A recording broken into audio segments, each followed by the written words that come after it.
gonna be in a Zoom.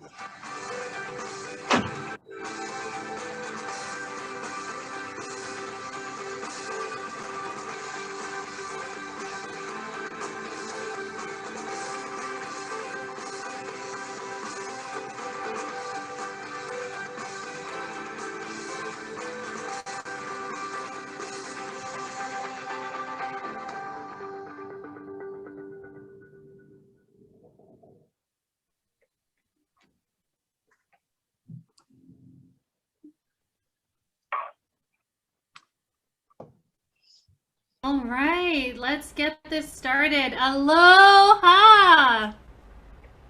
Aloha. So great to have you all here. Hi, Mylene. Hi, Vanessa. Aloha. Aloha, everyone. It's great to be here. Thank you for joining the Choose to Challenge Ideathon Demo Day. The Ideathon is a project-based competition for students to come up with workable solutions to address gender issues in schools and workplaces. My name is Gremillion. I am a motivational speaker, founder of Successful Life Strategies, and a gender equality advocate. Achieving gender equality, equal access to opportunities, and protection of rights and welfare of women and girls are issues that we as a community want to address. Despite the fact that women comprise half of the world's populations, only a fraction of world leaders and CEOs are women. There are still parts of the world where a woman cannot vote, own property, or make decisions for themselves. Men and women are still treated differently and paid unequally. Women are more likely to suffer from gender-based violence than men. We all have a part to play in helping address the persisting gender issues in our society. Today, we will hear from 3 groups of high school and college students about the gender issues they encounter in their school or workplace and their proposals on how to address these problems. Each of the participating teams will be doing a presentation on their chosen gender issue, such as gender bias, multiple roles of women, gender discrimination, or gender-based violence. And this event is organized by the Philippine Consulate General in Honolulu, the Filipino Junior Chamber, Chaminade University, the Communications Department with the support of the Philcom Center, Mylene Reyes of R&M Reyes Enterprise, Vanessa Kopp of NAI CBI-Hawaii Commercial Real Estate, Melody Calisay of East West Marketing, Rose Galanto of Aloha Travel and Tours, Glory Ermitaño Caleb of Hair Creations by Glory and Tea Presso Waipahu, Ned Directo of Bank of Hawaii, and Helen Graceco of the United Family Home Care. Today we will be joined by students from the University of Hawaii at Manoa, Punahou, and Waipahu High School who choose to challenge and participated in this year's Ideathon. Let's give them a round of applause.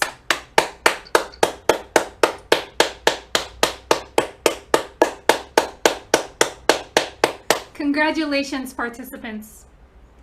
These participants have been mentored by seasoned professionals with experience in gender and development.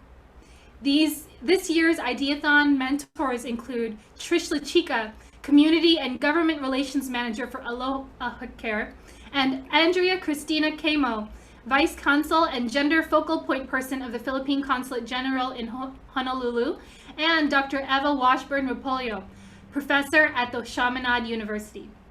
We are honored to be joined by these dynamic women leaders who will be serving as judges in today's competition. Angelica Escalona, Deputy Consul General of the Philippine Consulate General in Honolulu, Mylene Reyes, President of R&M Reyes Enterprise, Melody Calisay, President of East West Marketing, Vanessa Kopp, Vice President of NAI CBI-Hawaii Commercial Real Estate, and Ned Directo, Vice President of the Bank of Hawaii. The teams will be judged based on the following criteria: quality of gender analysis, gender responsiveness of their proposal, impact and likelihood of adoption, and presentation. Who here is ready to hear our first team's presentation? Let me see some hands up. Woo, yes, I love it. Okay, the first team we have will be sharing their proposal from UH Manoa. Go ahead and take it away. You have 5 minutes.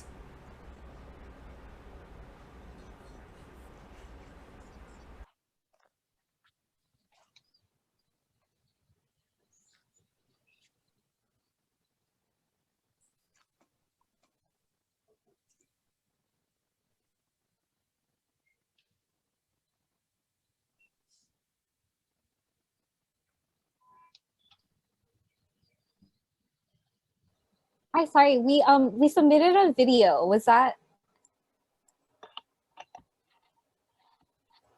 I don't know about that. Who did you submit the video to? Andrea? Great. Andrea, can you assist? Can the group share it? Can the group share it? Sure. Let me just pull it up.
Nowadays, when I scroll my social media feed, I think to myself, this is it. This is the best time in history to be a woman.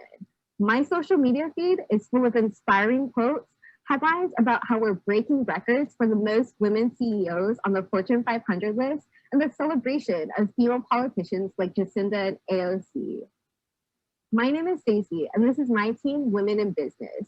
Between the four of us, we have dreams of becoming entrepreneurs, business analysts, financial advisors, and maybe eventually board executives.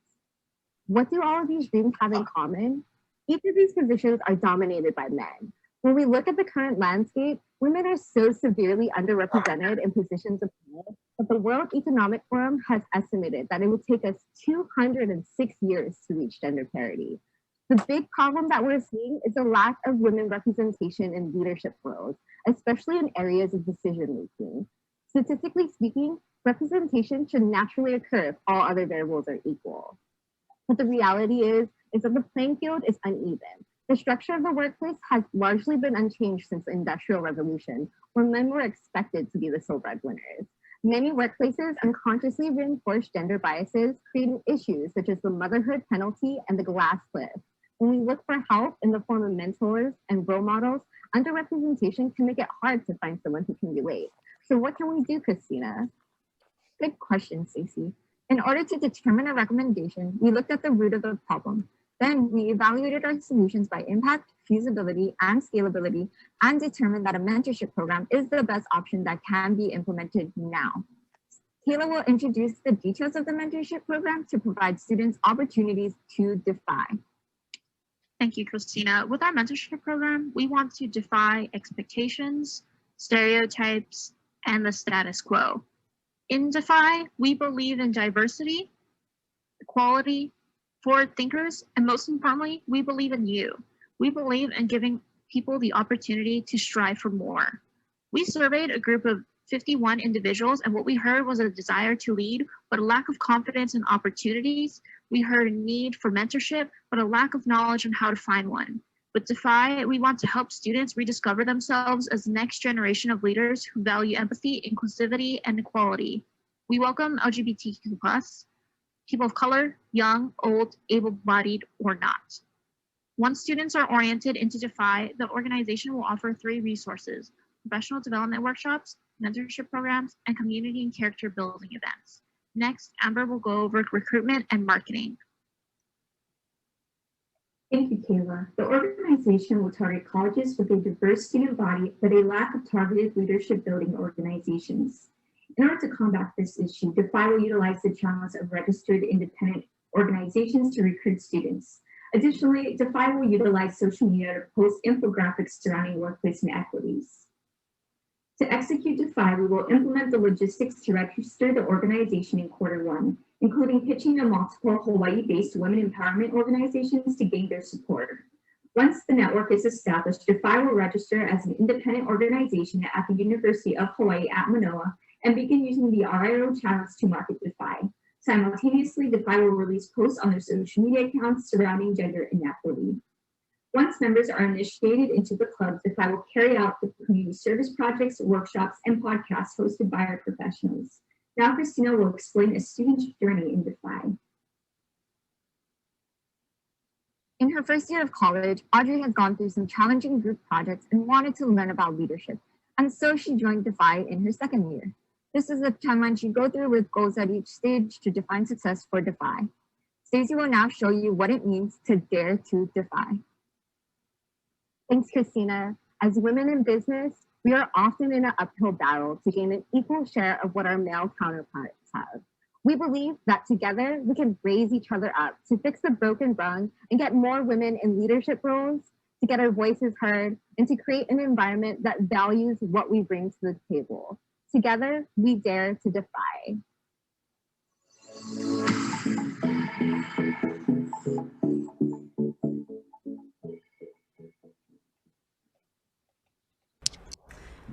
Wonderful. At this time, we have some judging and some Q&A and judge feedback on this first presentation.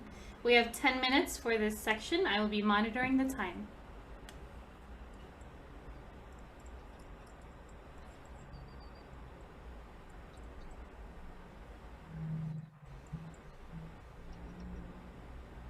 Hi, this is Melody.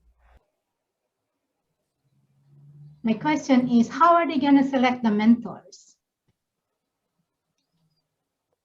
In order to select the mentors, we're going to pitch the organization to outside organizations that have similar missions to us.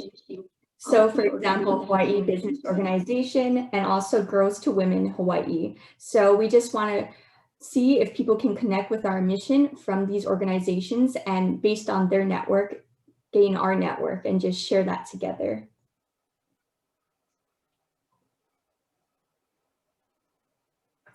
Okay.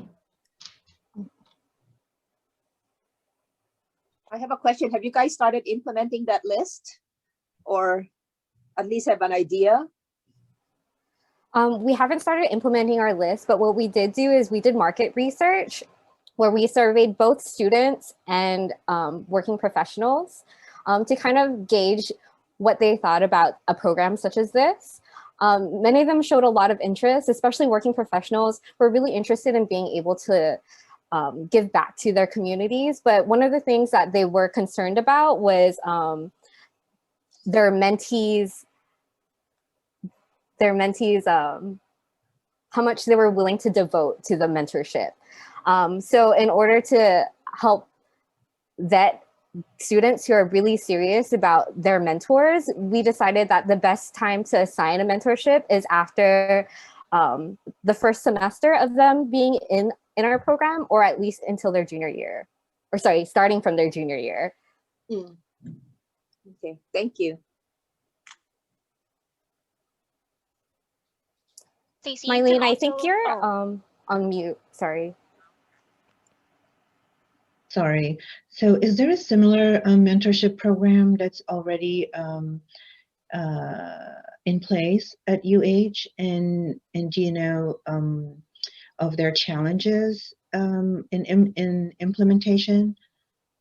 So at the University of Hawaii at Manoa, there is the Women's Center, which does offer programs such as mentorship programs. However, there's not a lot of turnout for them because we decided this because A, their marketing, instead of being very inclusive to all marginalized groups, it's specifically focused on women, and also it's not really a club format. Instead, it's something you go one-on-one for advising for. So we think also the lack of community within that prevents that really, that feeling where people want to come back. So that is a similar organization within University of Hawai'i at Manoa to ours. So we're diversifying our offerings from what the University of Hawaii already offers by creating this club environment where you can build community and build relationships and build your network. We're also offering workshops that help boost not just your professional, but your personal skills. So in our market research survey, what we found was that a lot of people were really interested in not just professional development, but also like day-to-day development, like things like how to do their taxes, personal finance. And I think that these are all things that strengthen you as an adult and a working professional. Yeah, another idea was to follow sort of the big brother, big sisters, something like a youth mentoring community service group that was somehow similar to what you guys are thinking I think for us though, like what we're trying to do is we're really trying to target people that are beginning to enter the workforce. One of the biggest inhibitors to representation in leadership that we saw was something called the broken rung. So the broken rung shows that from the very first levels of management, women are already underrepresented. And that becomes an issue, especially as you move on to higher level positions. How are we ever going to get representation if we're not getting enough representation from that first step? Stacey, could you go to the slide 20? I think that will help visualize what you're saying. Thank you. So question-wise, you're showing this chart. When you did your market research, was your market research based on quantitative data that you got off of internet, or did you guys do like research data one-to-one, talk to your peers? How was your market research done? Thank you for that question, Ned. We actually did a survey that we released for about a week. We received 51 responses from both students and working professionals. We also did some of our own research on the slide. If you could go back, Stacey, to slide 20. Sorry, I just realized it's a slide right before it. Oh, sorry, the one before that, please. 19? Yeah.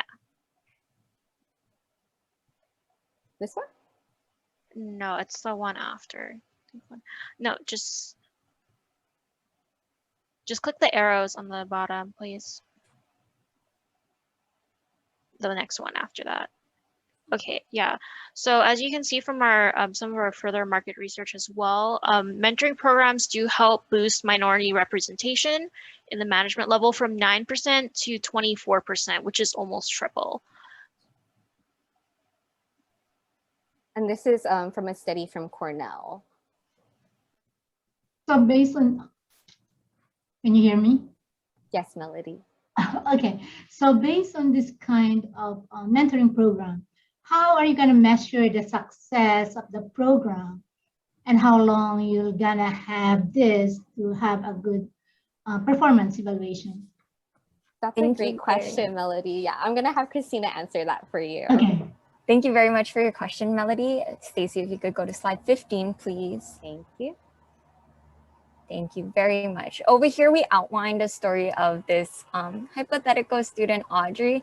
So here we outline her timeline and what she's going to do through DeFi. So we believe that, like we said, she maybe goes through some challenging group programs or group projects in her classes and wants to join to learn some leadership skills. And through our marketing, we believe that she's going to learn about DeFi.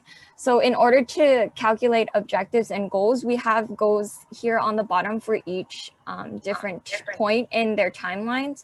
So one of the big ones to calculate success is overall, we really do want to see growth in confidence in leadership capabilities for women. And everyone who joins DeFi. So as you can see in her senior year, we're going to measure that through a baseline and exit survey and measure their growth to see if their growth and confidence. grows across them. Additionally, we want to see in the long term, after these students that go through DeFi graduate, we want to see them come back as professionals and as mentors. And we hope that at least 10% of the total, given that they are staying in Hawaii or wherever the DeFi programs are, that they do return as mentors. And that will measure success for DeFi in the long term. Well, that's a good one. Yeah, thank you. Thank you.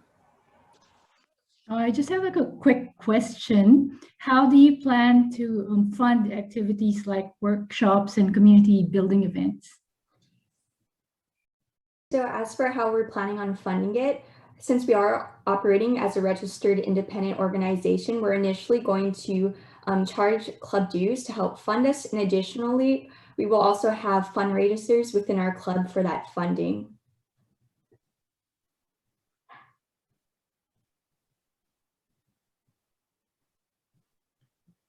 So length of time, once you implement this, how long do you see it being out there within the community?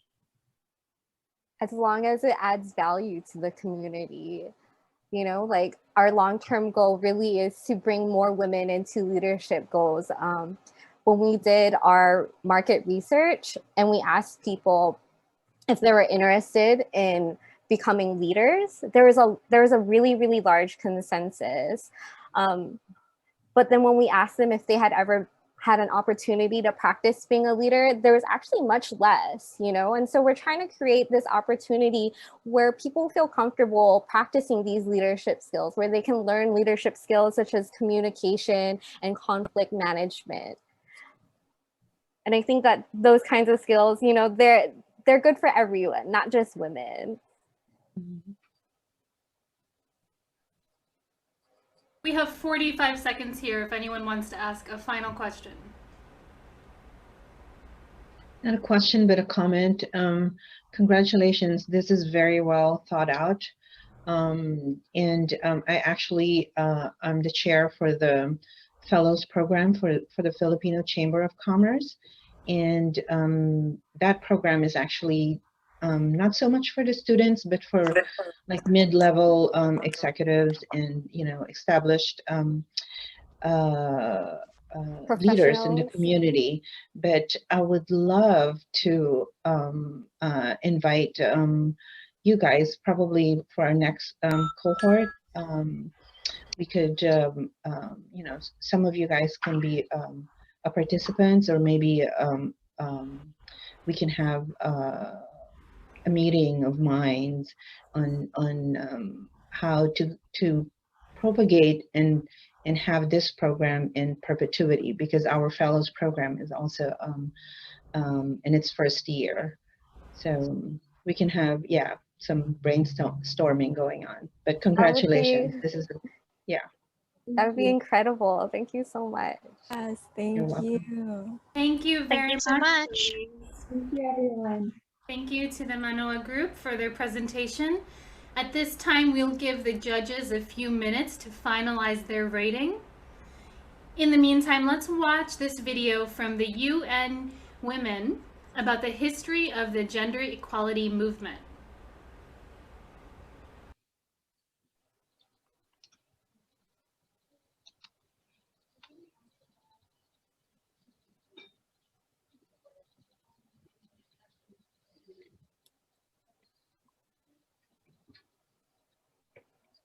Change makers, caretakers, and peacekeepers. But while they have an empowered role in our societies, to this day, women and girls are still forced to fight for their rights. How much progress have we achieved, and how much work remains? How can you carry on the fight for equal rights? Women's struggle for equal rights is centuries old.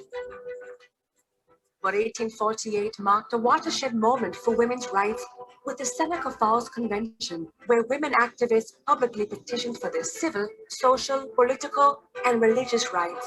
In 1893, New Zealand sent a message to other activists across the world that equal voting rights were achievable through advocacy.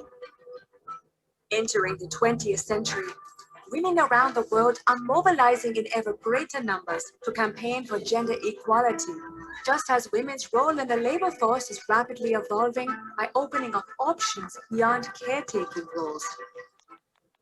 In 1945, the United Nations is formed in response to the destructive toll of 2 world wars, and Eleanor Roosevelt oversees the drafting of the Universal Declaration of Human Rights.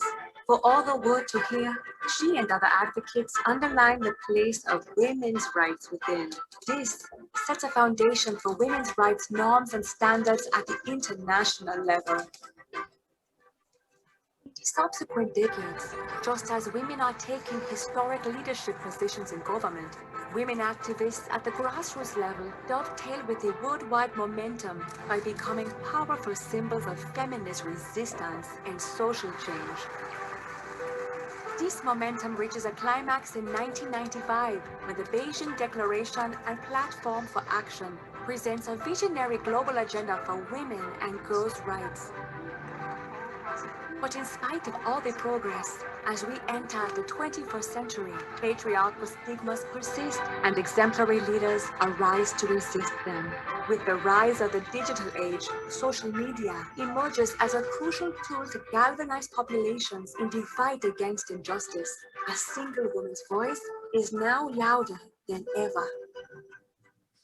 Grassroots activists trigger social movements online and offline, from cities to villages, inspiring future generations of women and girl leaders. After relentless campaigning, these movements generate changes in policy that signal a true shift in international attitudes and practice towards equal rights. Where are we now? A quarter century after the Beijing Declaration, women and men must mobilize together to overcome the remaining obstacles to gender equality. They must fight for an end to gender-based violence, for access to healthcare, for equal pay, and for equal participation in political life. The ink isn't dry. Be a part of generation equality, and let us continue to write history together.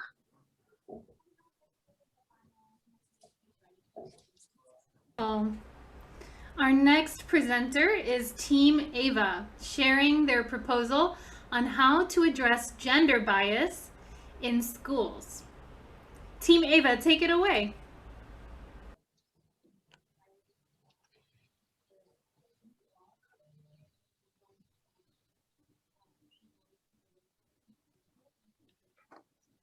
Hello. Can you guys see the screen all right?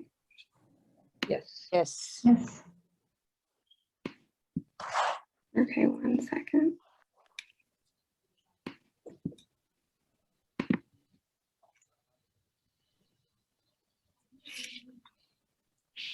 So I'll start now. Hello, my name is Ava Alvarez, and my proposal for the Ideathon is Gender Day. Gender bias is a prevalent issue in our current education system. Classrooms mimic society, including its biases and problems. For example, kids learn the phrase, "you throw like a girl," or "she's such a tomboy" from a young age. Numerous studies found that teachers unconsciously reinforce these biases, and this is referred to as teacher bias. Gender bias and teacher bias are especially important, and in a 2002 education longitudinal study, found that teacher expectations were more predictive of college success than most major factors, including students' motivation and students' effort. So how do we know that gender bias is actually occurring? Why is this an issue? Well, research from the National Bureau of Economic Research shows that girls consistently earn GPAs 0.2 points greater than males. Despite girls outperforming boys, men hold 95% of top positions in the largest companies. This shows that the success rates of boys and girls are heavily influenced by teacher and gender bias. Along with success, gender bias also dictates the occupations and occupations that girls and boys pursue. Research from Stanford University hypothesized that stereotypes like boys are better at math and science and the stereotype that girls are better at reading and writing influences the occupational statistics. And this can be seen in how men dominate the higher paying STEM fields with 70% of the jobs. Conversely, women dominate the humanities fields. At the end of the day, the accumulation of these gender teacher biases widens the gap between the two genders. The way to combat this is to create consciousness at a young age. As of now, gender bias are not required in any of the DOE curriculum. I propose to the Hawaii DOE and stakeholders to create a mandatory Gender Day in Hawaii public schools. Gender Day will educate students about gender bias and stereotypes in their schools, as well as the effects on their social and academic lives. Students will be given worksheets and discussions, physical activities, and movies and stories. I can expand on these after the presentations, but the worksheets will have, for example, correlating gender with occupation, activities that address dress code and gender bias in appearance and self-expression, as well as movies and stories like the Disney princess stories. Gender Day will work because it creates consciousness and sheds lights on gender bias that students implicitly experience every single day. Along with this, Gender Day will take place with 7-year-olds in 3rd grade, which according to Scholastic is the best age of intervention because it's the time when children's minds are most malleable. Beyond this, Gender Day can also make real impacts on society. A study from Rensselaer Polytechnic Institute found that only takes 10% of a society's population to have an unbreakable belief in order for it to spread and become a majority opinion. A similar program was implemented in the Alaska Department of Education, which inspires this Gender Day. And along with this, Alaska has a mandatory gender and race equity training in their curriculum for students and teachers. Here we have a timeline for Gender Day, which includes the proposal date to the Hawaii DOE, revisions and reviews of the curriculum, a teacher orientation, and finally Gender Day, which will also be on International Women's Day. Although there are many goals, some short-term goals would be a change in the curriculum of schools and a measure of how much the students learn. So pre and post assessment, as well as written reflection, will be given to the children to test the program's effectiveness. As for long-term goals, we'd like to see a 10% increase in women's occupation and STEM fields, as well as 10% increase in men and humanities. Overall, we'd like to create an equitable learning environment where boys and girls can learn about gender bias, how they can combat it, how they can be and pursue and emulate anything they want to be. I'd like to finish off with a quote. Until educational sexism is eradicated, more than half our children will be shortchanged and their gifts lost to society. Thank you.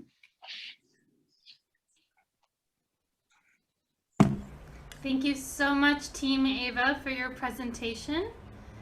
At this time, I'd like to open it up to Q&A and feedback from the judges. We have 10 minutes. I'll be timing. Ava, are you a one woman team? Yeah, my team members didn't show up. Wow, I applaud you for that. That's so wonderful. So that's great. I'm glad you pushed through with this. So that's really awesome. That's a testament of your character, your hard work. So yeah, I think everyone should just applaud Ava for being a one-woman team. Awesome. That's very courageous. Mm-hmm. Go, Ava. Thank you.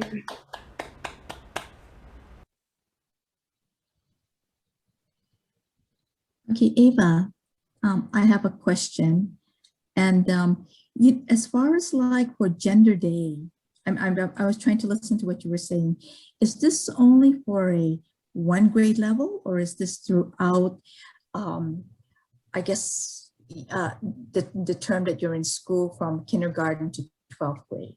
So I was a little unclear on that. Mm-hmm. Well, because it's the early stages of development, the best age of intervention time is actually 7 years old, according to numerous studies, especially Scholastic, because it's the time when children start to develop their world beliefs. And so starting from the beginning in short scale, yes, we'd like to start with only 1 grade level as sort of a test, but we can observe from the Department of Education in Alaska that they do this with high schoolers too. And so if we'd like, we can actually create Gender Day to be part of every single grade. And then it can make a real impact. Thank you.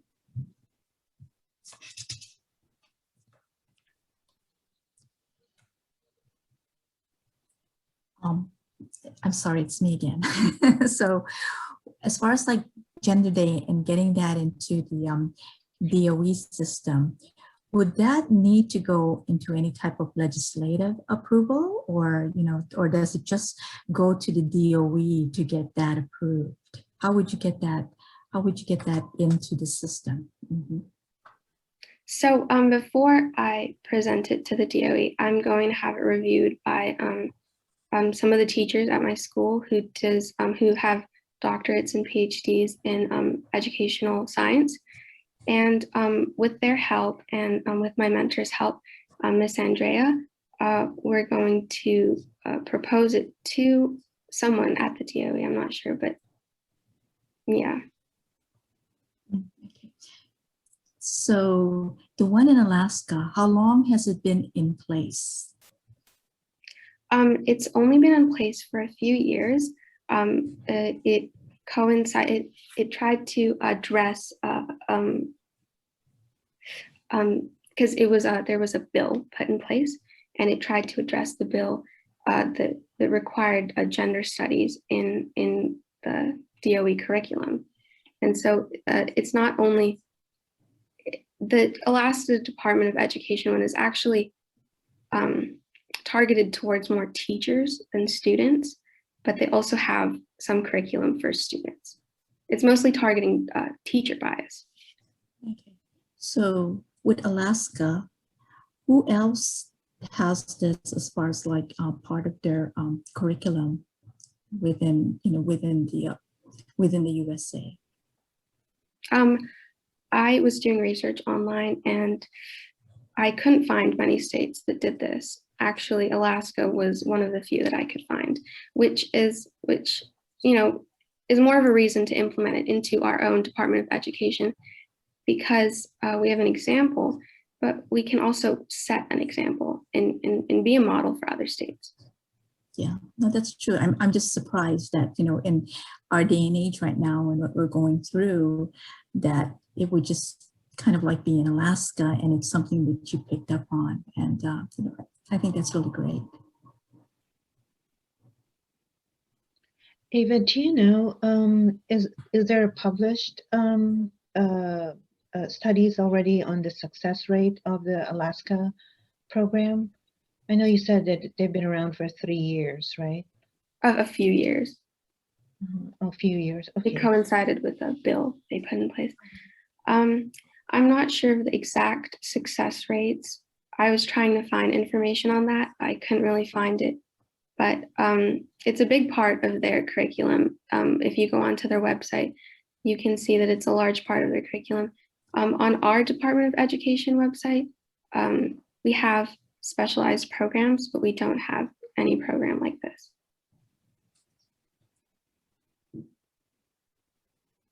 Yeah, I just have a comment that I think majority of the states should try to implement this, because, you know, definitely it starts from having awareness in the community.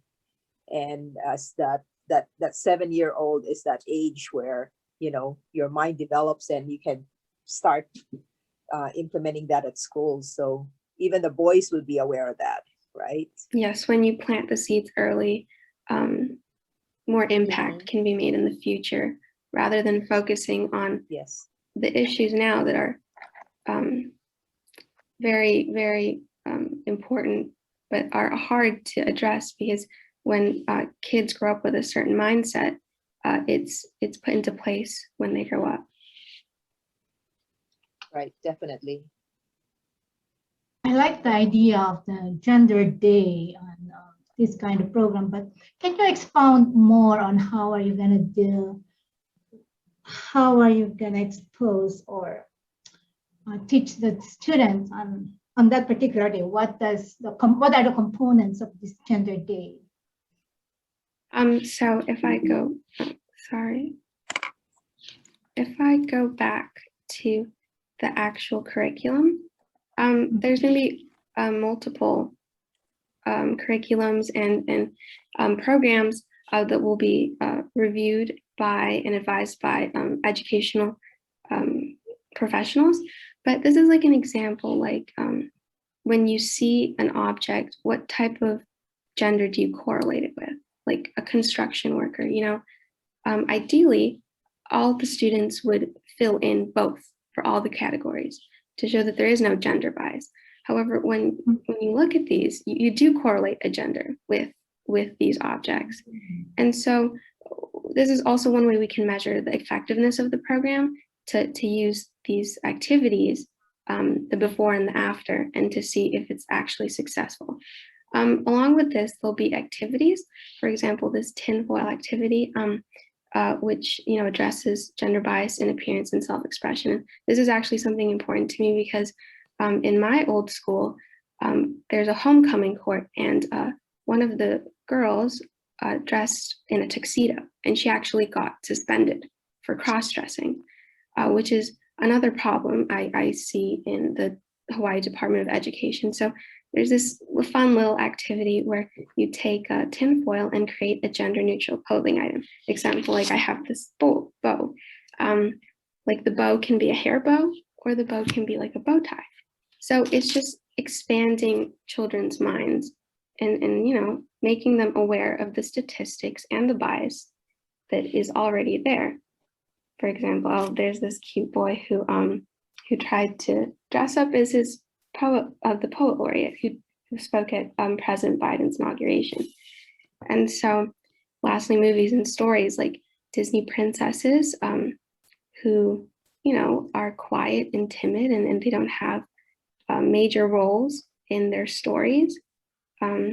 We have to change and expose them to modern fairy tale films that depict women as strong, assertive, and independent figures, because it's important for young children to see themselves in stories. And along with this, we don't have to change the curriculum, but understand that if we do see gender bias, like if a kid tells you that she watched the Disney princess movie, that we say, oh, well, there's gender bias in that, and you don't have to want to be a princess, stuff like that. That's a very good example that you presented. Thank you. I have you observed anything in your own classroom or school that may be improved on as far as gender issues are concerned? Yes, I do. Like right now, I'm a junior, and I'm applying for colleges, and I see some of these technology institutes, and I see that their gender statistics, 70% of the student body is male. Oh, should I keep going? So 70% of the student body is male, and then 30% of the student body is female, and stuff like that, as well as teacher bias. And it's not a bad thing, but you do start to notice that, when the teacher gives praise to boys, like, oh, Steve, I'm so excited to see the scientific achievements you're going to make in the future. And then my teacher tells my friend Sophia, I can't wait to see the wellness and meditative achievements that you want to pursue when you grow up. It's small nuances like that. Thank you. Thank you. Thank you so much, Ava, and to our judges for their excellent questions. At this point, I'd like to give the judges a few minutes to finalize their rating. In the meantime, let's watch this video.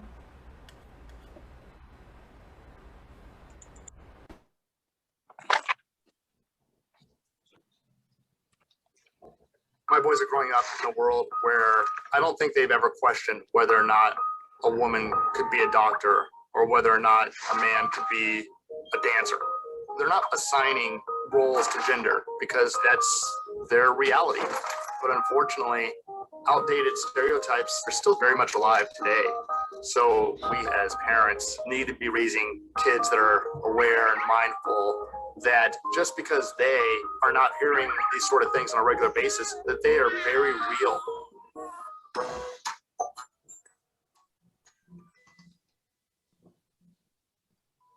One day when my boys were younger, we went to a popular fast food restaurant, and the person working the drive-thru asks me, "Is that for a boy or is it for a girl?" We were quiet in the car, and my boys are like, "Why does that matter?" So we get up to the window and they give us these kid meals, and it turns out the reason that they were asking is because there are two very specific toy options, one of which is for boys, one of which is for girls. And my boys did not want that toy that was for the boy. We had to park the car and go inside to make them give me the toy for a girl. These conversations are important because what they see from me and from their mother and from society, that is going to shape their view of gender roles. In our home, I take on a lot of responsibilities that previous generations would have scoffed at. The idea of a man doing laundry and dropping off the kids at practice and going on field trips and changing diapers. And conversely, my wife, she'll fix the dryer. She'll put in a ceiling fan. Frankly, she's better at that than I am. So why wouldn't she do that? For our boys to grow up seeing that in action and know that it's not staged, that it's our reality, that's going to open them up to so many other possibilities. I'm not saying, oh, you can't ever talk to your girls about bunnies if they love bunnies. You can only talk to them about science. Meet them where they are, you know, and same with boys. By no means do I want to imply that it's wrong for kids to embrace things that they enjoy just because it falls on one side or the other. Just that it shouldn't be mandated by us. Kids can be anything. Girls can be strong, boys can be strong. Girls can be sensitive, boys can be sensitive. And everybody loves glitter. To see kids grow up embracing that, it makes it for such a brighter future, a healthier environment for everyone.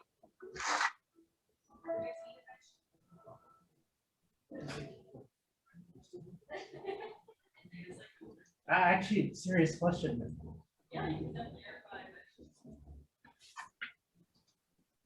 My boys are... For that video. Our next presenter is By Bias. Let's listen to their proposal. By Bias, take it away.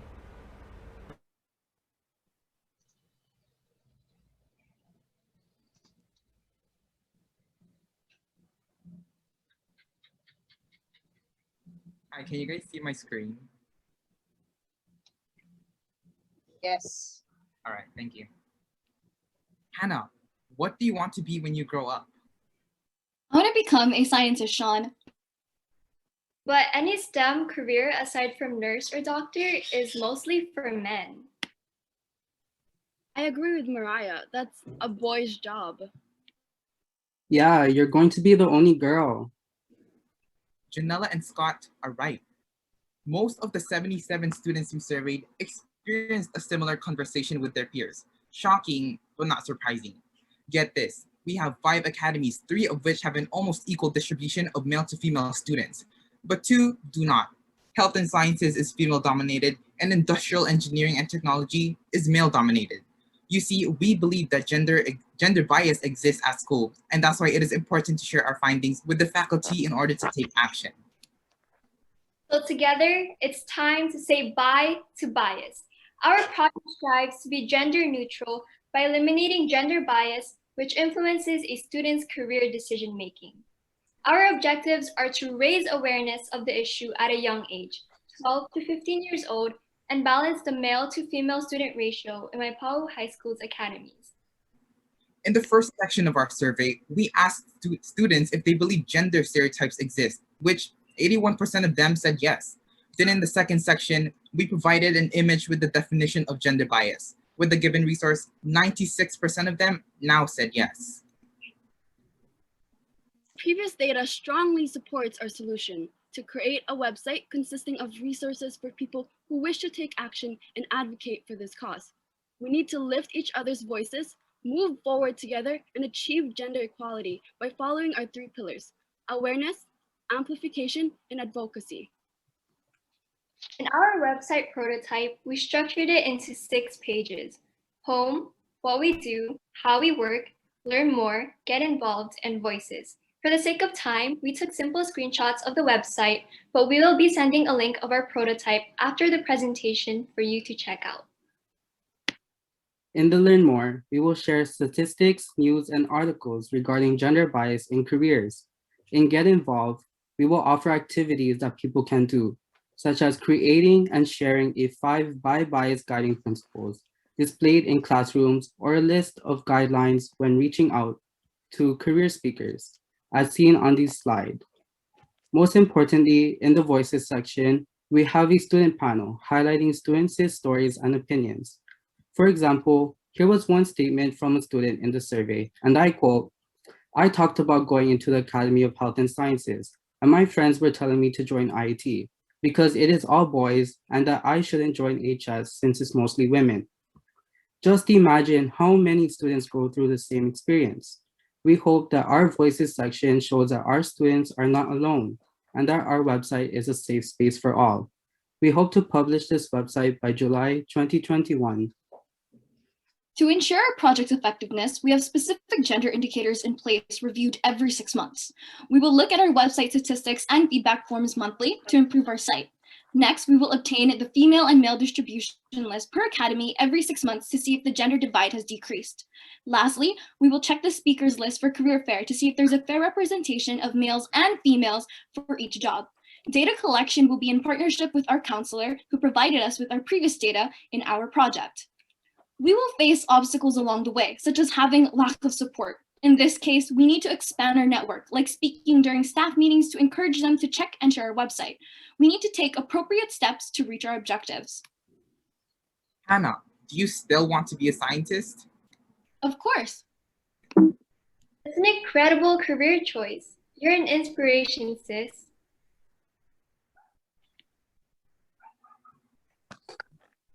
Remember that there's no such thing as a boys or girls job. With your skills and knowledge, you can do anything. We believe in you. This conversation is what we hope to hear from students, everyone even. It is time to flip the narrative with our Bi-Bias movement. Thank you.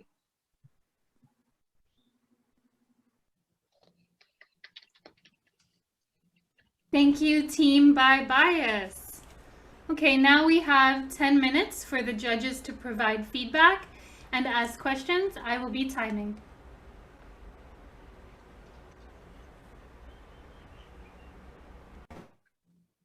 Hi, this is Ned Directo, and you had Waipahu High School up there. Are you guys from Waipahu High School? Is that why? Okay, all right. Yeah, I graduated from Waipahu High School long time ago, and yeah, there was a lot of bias when I was going to school. They put me in, and I was going to be a secretary. So. That was kind of like the training path for girls. But, you know, my question is basically you have a website that you're going to be building, right? Are you going to feed in any other platform into that website? Or is it just, you're just looking at one at this point, you know, like, you know, interfacing that into like Facebook, Twitter, Instagram, LinkedIn to get more of a bigger audience? Thank you for that wonderful question. We do plan on using various social media platforms to reach a wider audience, since I think this website will be a great resource for all. So some platforms that we do plan to use are Instagram and Facebook.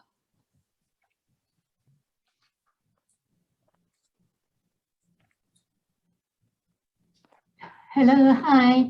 You presented a survey at the start of your presentation. What is the population that you use for that particular survey? So for the survey, we targeted Waipahu High School students and Waipahu Intermediate students because for this prototype, we wanted to focus on Waipahu, in the area of Waipahu, and then later on, hopefully expand and create a domino effect towards the other schools. And how many did you? We had 77 responses, ma'am. Oh, 77. Okay. So being location area specific, say Waipahu, implementing this type of this type of platform, do you think it's going to be successful? As far as like you're looking at just your student base, how would you go and kind of like market this?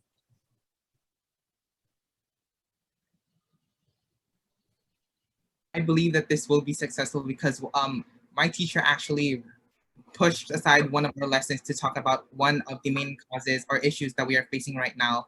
And I think that it would be a good way for us to reach out to teachers to share with the students if they are available to.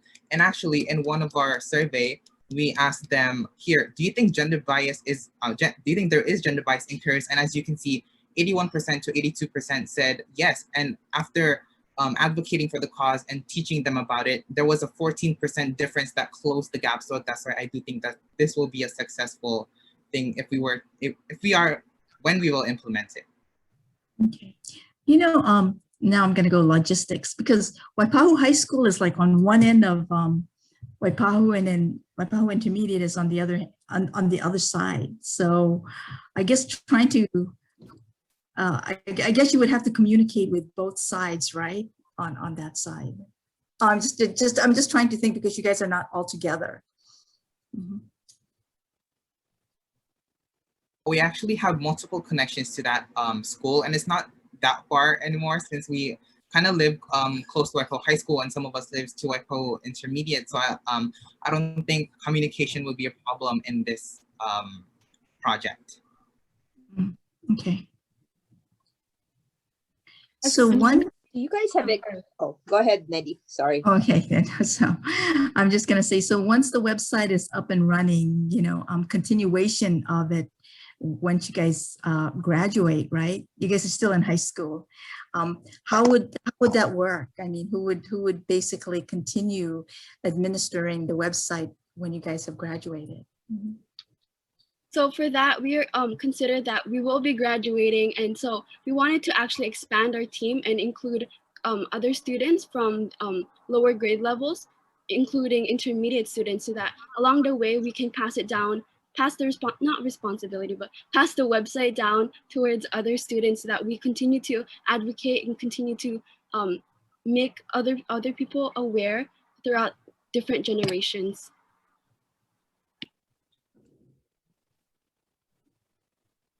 So Neddy mentioned during her time there's gender bias. Do you have specific examples of gender bias currently at Waipahu High School?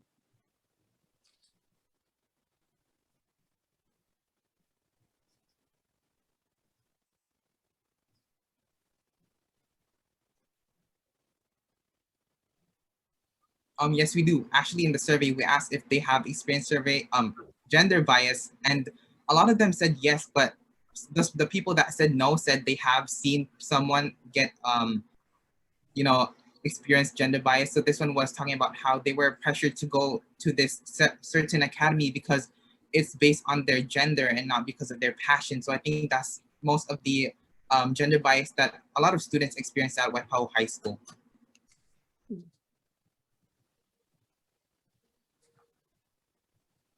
And Sean, did you notice that that gender bias is also driven externally, especially by recruiters from the different employers here in Hawaii?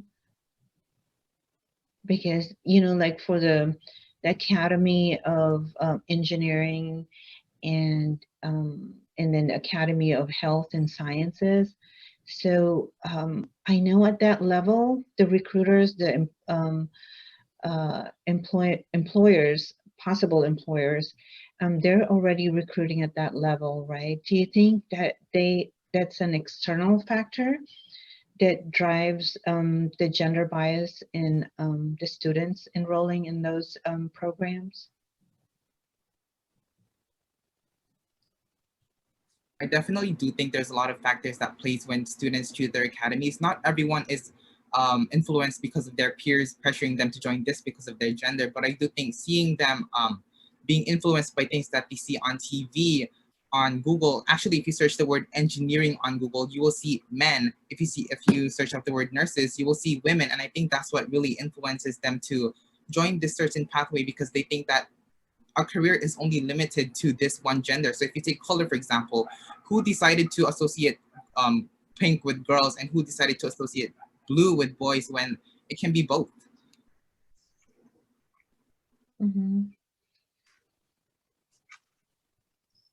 I'm curious, what is the male-female ratio like in your school for students and for faculty, the teachers? Do you have more males or females? We actually took a survey for students. For certain academies, we do have more of each gender. So for health and sciences, there's more male, that's 1 male to 4 females. And for IET, or Academy of Industrial Engineering and Technology, there is 1 female per 6 male. To answer your question about teacher ratio, there are more males teaching IET, the Academy of IET, and there's more females teaching the Academy of Health and Sciences. And in between the rest of the academies, there are a fair distribution of teachers.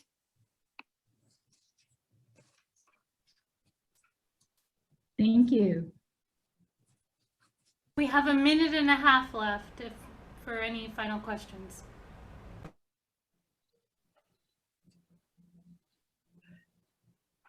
I've also sent the link to our website prototype on the chat, so also please do check it out.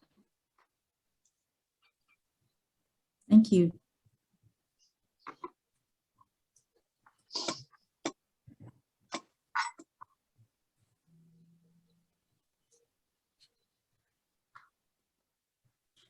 Any final questions? If not, we can move on. Thank you, Waipahu students, and good luck. You guys are amazing. I mean, I'm glad that you guys incorporated awareness, amplification, and advocacy in your presentation. So that's pretty impressive. So good luck. Yes, thank you. And I love the idea that you will create legacy once you finish that and pass it down to the next level or the next generation. That's good. Wonderful. If our judges are completed with their feedback and their questions, let's give them a few minutes to finalize their rating. In the meantime, let's watch this video.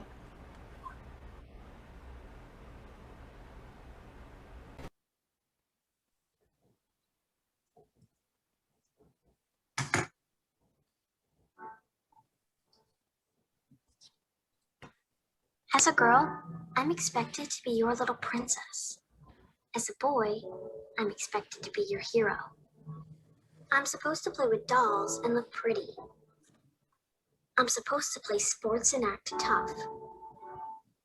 Crying makes people think I'm hormonal. Crying makes people think I'm weak. If I spend more time at work than at home, I lack devotion. If I spend more time at home than at work, I lack devotion. People will question my sexuality if I choose to join the army. People will question my sexuality if I choose to be a nurse. I'm expected to define myself as a boy or as a girl.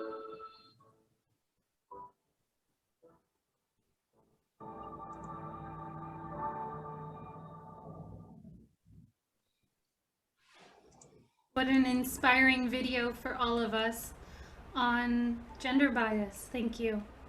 Thank you for sharing that with us. Before we announce the result of the 2021 Choose to Challenge Ideathon, our judges would like to say a few words to our participants. Judges, please share your thoughts with our participants today.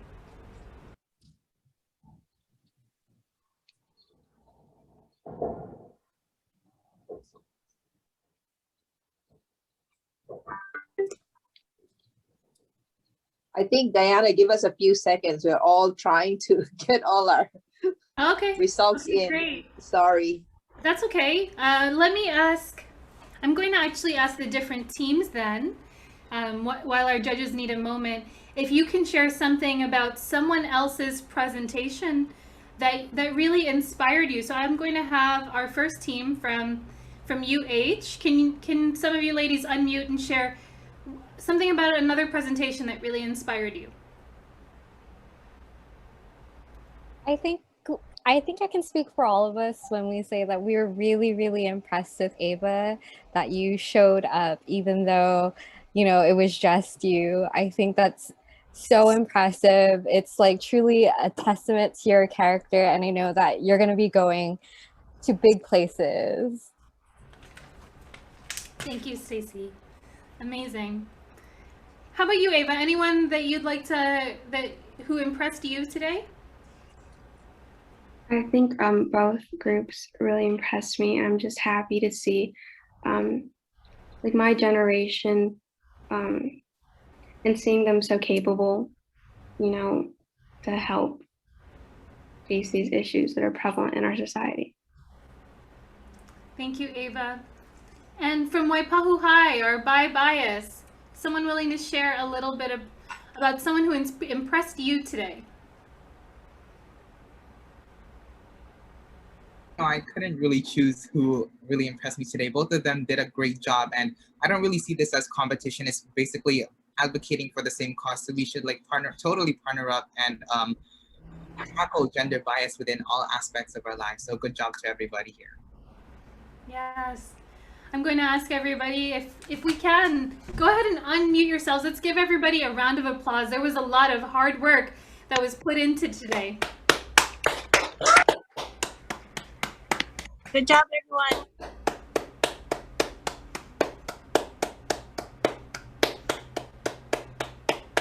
Well-deserved, contestants, well-deserved. Judges, are we in a place where you are available to share some feedback? I can start, Diana. So once again, I'm very, very impressed with how well-spoken and how professionals all of the participants are.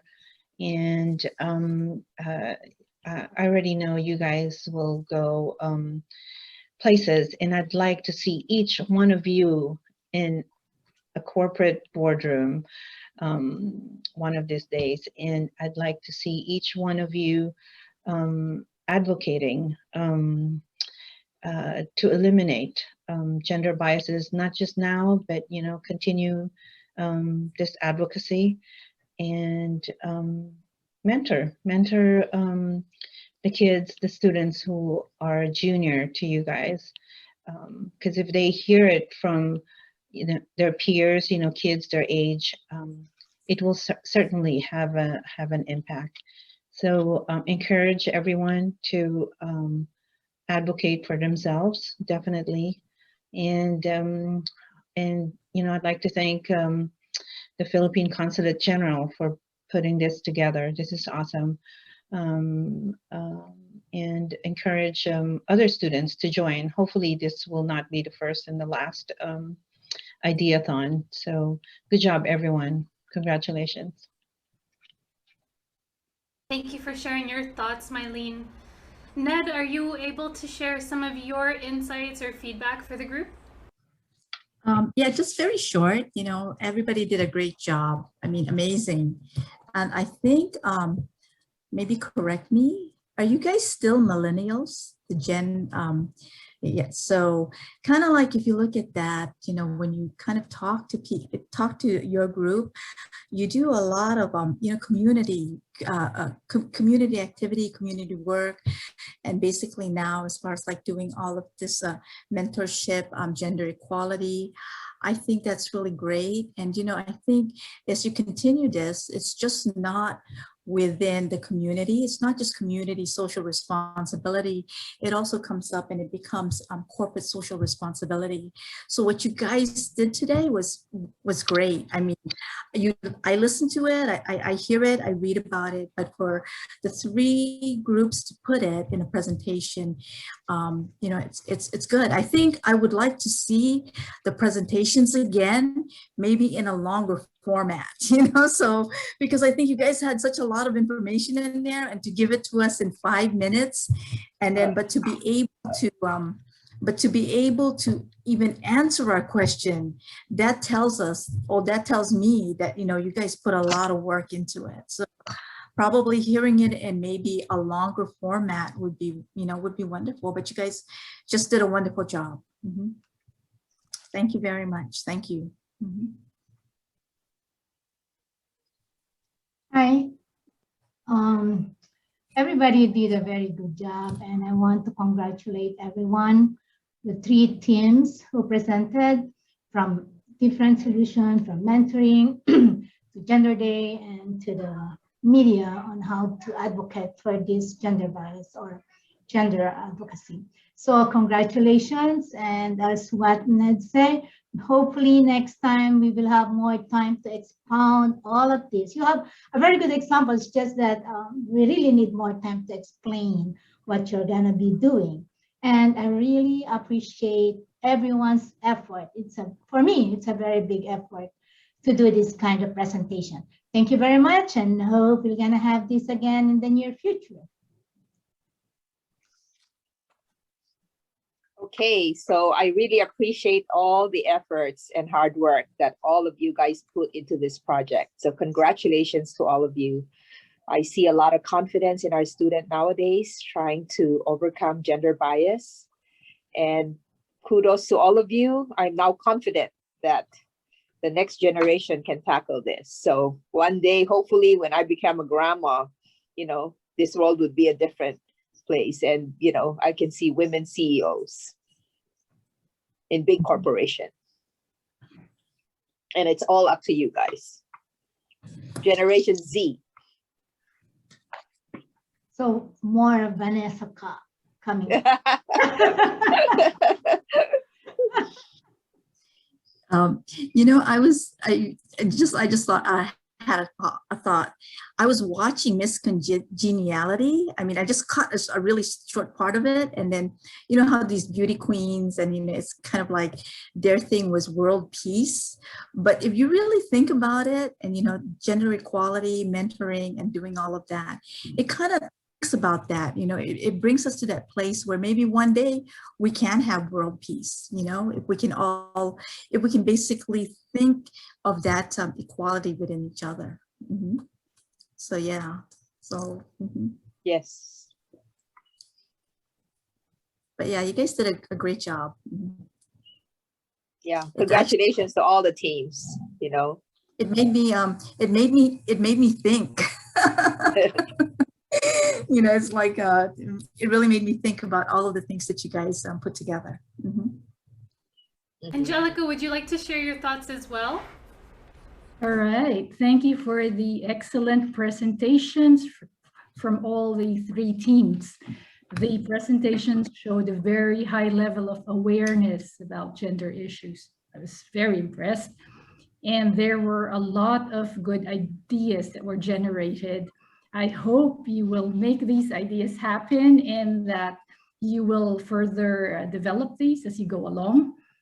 And yeah, I wish you all the best in your studies. You seem to be, great students, very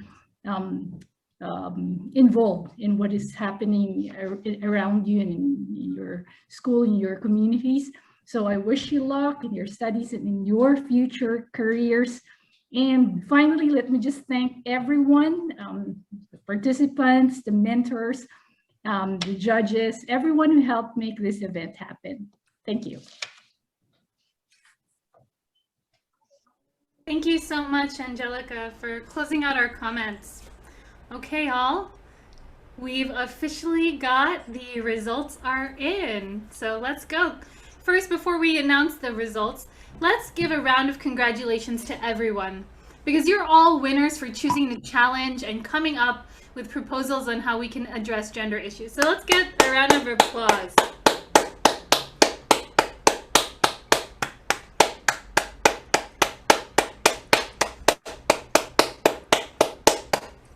Congratulations again to all of our contestants. I'm thrilled to announce that the winner for the 2021 Choose to Challenge Ideathon is UH Manoa for their Defy proposal. Congratulations to you all. You won that $1,000 prize. So let's give UH Manoa a round of applause here. And can we have a member of the team please say something about their experience?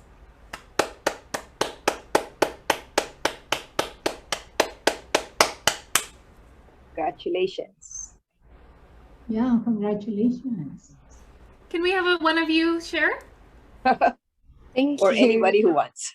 Yeah, thank you guys so much. I want to thank everybody who participated. I think everybody brought such amazing ideas to the table.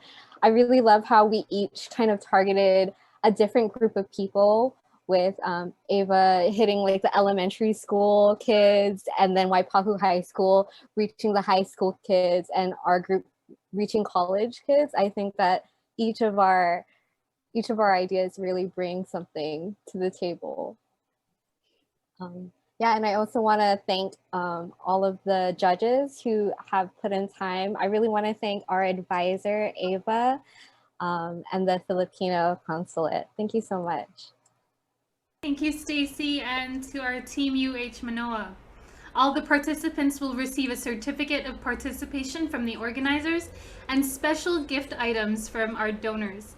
The Philippine Consulate General in Hawaii will be in touch with the various teams to give information on how you can claim your prize and your certificates. Again, maraming salamat to all our Ideathon participants. We hope that this experience has been transformative for you.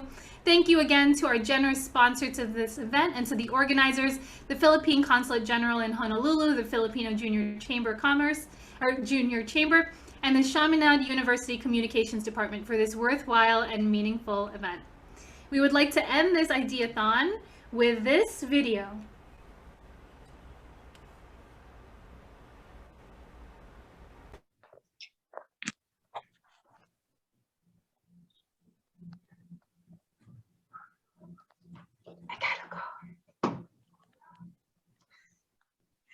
Thank you.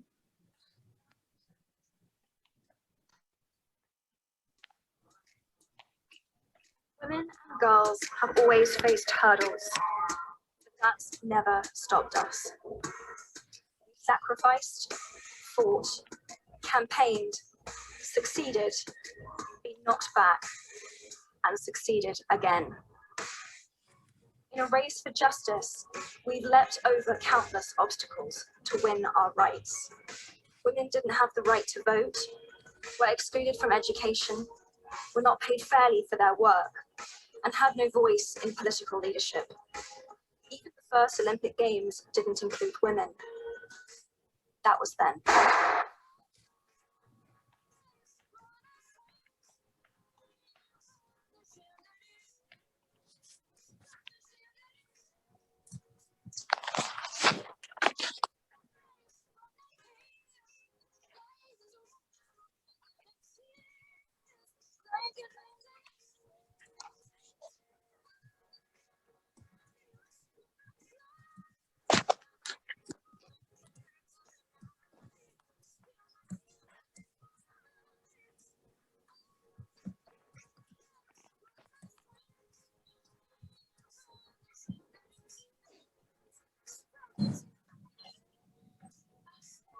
There are many huge and high hurdles left to jump. The race is still on, every day of every year of our lives. But we will cross the finishing line. No one can stop us. Equality. Now. Together, right in our life, Kepler of Poland, Belgium of Germany, Cuban of Australia, Britain, Russia, there as well.